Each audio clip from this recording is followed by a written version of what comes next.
Olá, olá meninas, olá Rafaela, aqui eu sou a Lindamir Salete Casagrande, sou escritora, sou autora da série Meninas, Moças e Mulheres que Inspiram, que tem 8 livros, dentre os quais este, Enedina Marques, Mulher Negra Pioneira na Engenharia Brasileira. Inicialmente, eu quero parabenizar a todas as participantes desse projeto, né? Essas 20 meninas incríveis que foram selecionadas dentre tantas outras para ter essa oportunidade de participar desse projeto tão interessante. Então, parabéns, meninas. Já soube que vocês são feras na escola e eu queria dizer que a educação é a maneira mais fácil da gente mudar de vida. A gente não fica rico, mas tem condições de ter uma vida mais digna, né? Então, acreditem na educação, sigam estudando. A carreira científica é uma carreira interessante, não é uma carreira simples, como nenhuma outra é. Então, nós temos condições plenas, né? Nós mulheres temos condições plenas de seguir a carreira científica, de fazer o que quiser. Se não quer também a carreira científica, quer outra área, também está tudo certo, né? O importante é que vocês sejam livres para fazer o que quiser, né? Bom, eu fui convidada para falar um pouquinho sobre a Enedina, né? Então, a Enedina é um exemplo clássico de uma pessoa que mudou a sua vida por meio da educação. A Enedina, os pais de Enedina, não consegui identificar ao certo se eles nasceram ainda escravizados ou se já nasceram, já eram na lei do ventre livre, né? Mas enfim, eles vieram para a Curitiba, capital do Paraná, no êxodo rural, logo após a abolição da escravidão. A escravidão durou mais de 300 anos no Brasil e a gente ainda vive os resquícios dela até hoje, né? Então, quando foi assinada a Lei Áurea, apenas foi proibido que se mantivesse as pessoas em regime de escravidão. Elas não foram libertas completamente, porque não tinham trabalho, não tinham onde morar, não tinham formação também para desempenhar um trabalho diferente daquele que elas faziam na roça, né? Como pessoas escravizadas. Então, não foi uma abolição justa com as pessoas negras, porque não deu condição a elas de levarem uma vida digna, né? Elas não tinham acesso à educação enquanto escravizadas, ou seja, foram colocadas para fora das fazendas, sem ter onde morar, o que comer, onde trabalhar e nem conhecimento para buscar o trabalho melhor. Enedina nasceu livre, ela nasceu em 1913, 14 anos após a abolição da escravidão, aliás, 24 anos após a abolição da escravidão no Brasil, né? A mãe dela trabalhava como lavadeira e empregada doméstica, tinha uma renca de filhos, né? E a Enedina era a única mulher, a única filha mulher.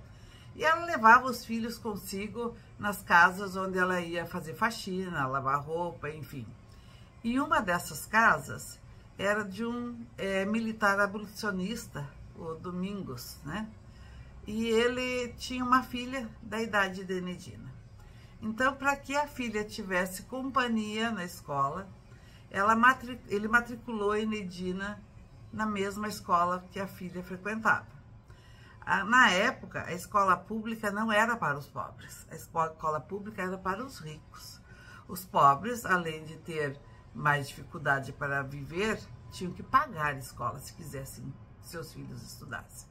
Então, esse militar pagou escola para a Enedina. Ela teve acesso à educação e nunca mais parou de estudar.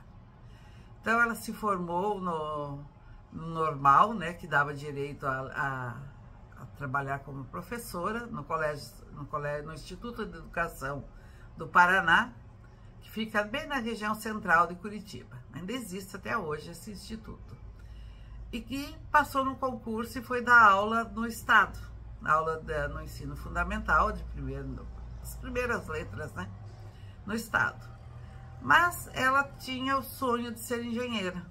Então, depois ela trabalhar em algumas cidades próximas a Curitiba como professora, ela conseguiu voltar para Curitiba para fazer engenharia.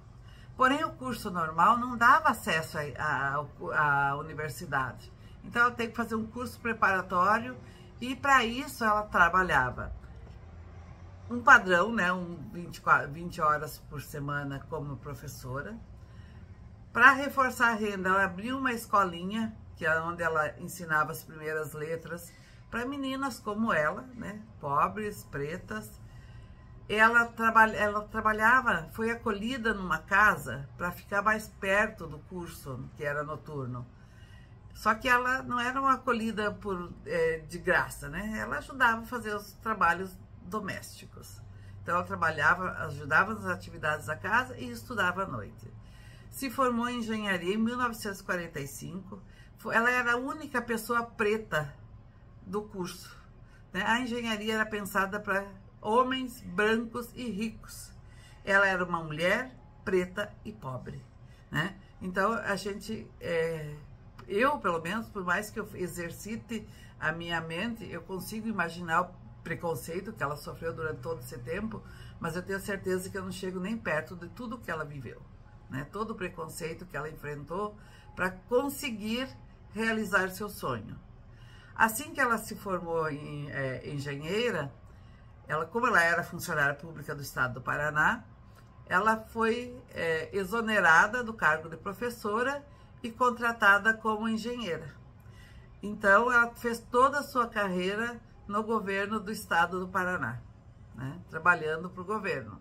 Dentre as suas realizações, tem o Colégio Estadual do Paraná, que é um prédio lindíssimo, que fica também na região central de Curitiba, e a usina Capivari Cachoeira, que foi a primeira usina subterrânea do Brasil. Ela ainda existe, né, aqui no litoral paranaense, e foi uma obra marcante na engenharia brasileira. Durante a construção dessa usina, ela ficava acampada com os peões no meio do mato, né, só ela de mulher.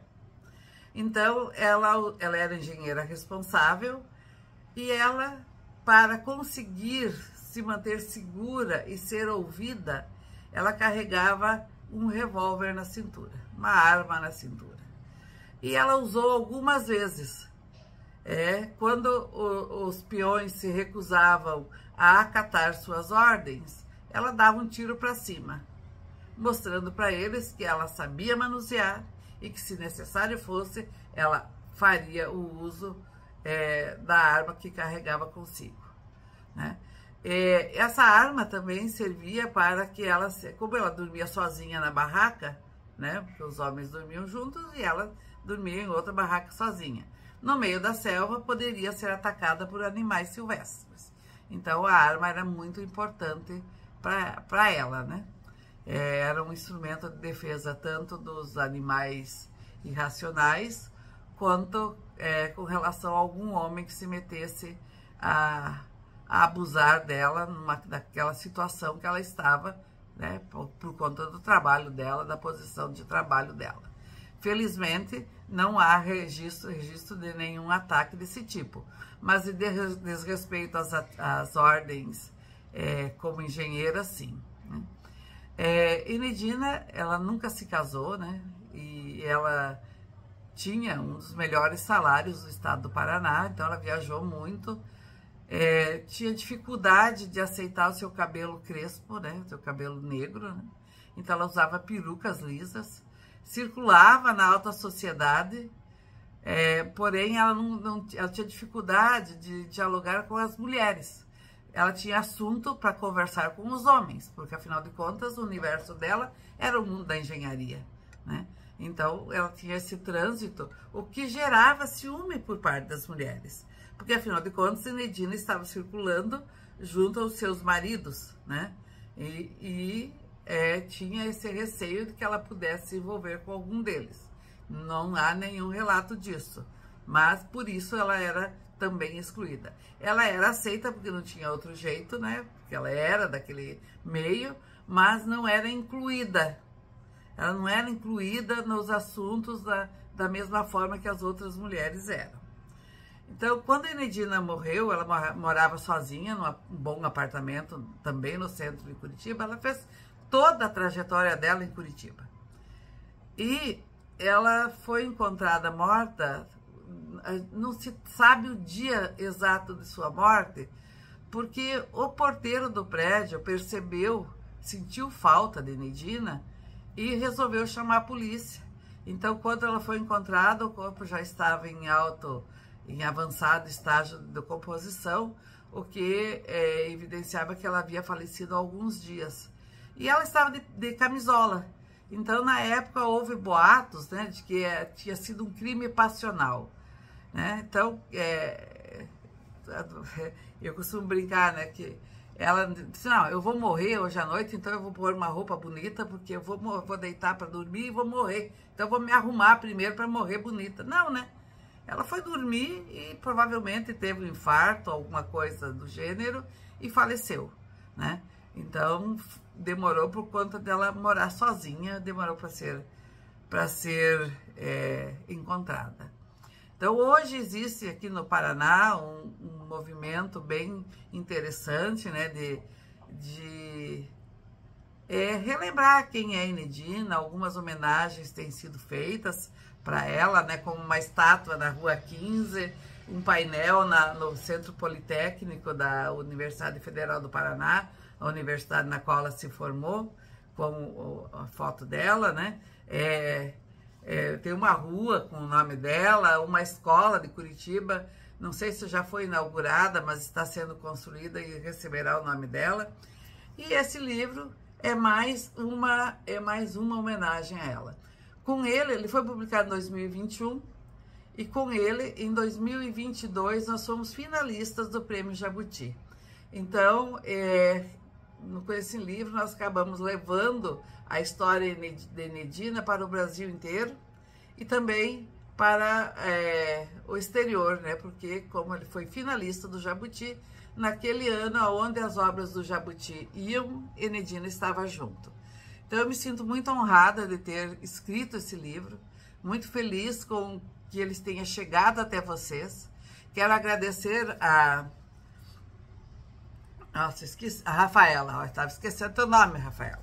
Quero agradecer a Rafaela por ter levado a história de Enedina até vocês, parabenizar pelo projeto e dizer que vocês podem ter uma trajetória linda quanto a Enedina, né? Só que eu espero que com menos dificuldades. E eu tenho uma pergunta que nós não vamos ter respostas, né? Será que se Enedina não tivesse conseguido trabalho no governo do estado do Paraná, nós saberíamos quem ela foi? Será que ela teria conseguido trabalhar como engenheira se ela não tivesse sido contratada pelo governo do estado do Paraná? E será que mudou tudo desde Enedina na engenharia? Será que está mais fácil para as mulheres negras? Pois é, vocês vejam que ainda restam perguntas, né? Então é isso, gente. Obrigada pelo apoio, é um prazer estar com vocês. Bom trabalho, bom projeto e contem comigo sempre que quiserem. Beijos e felicidades!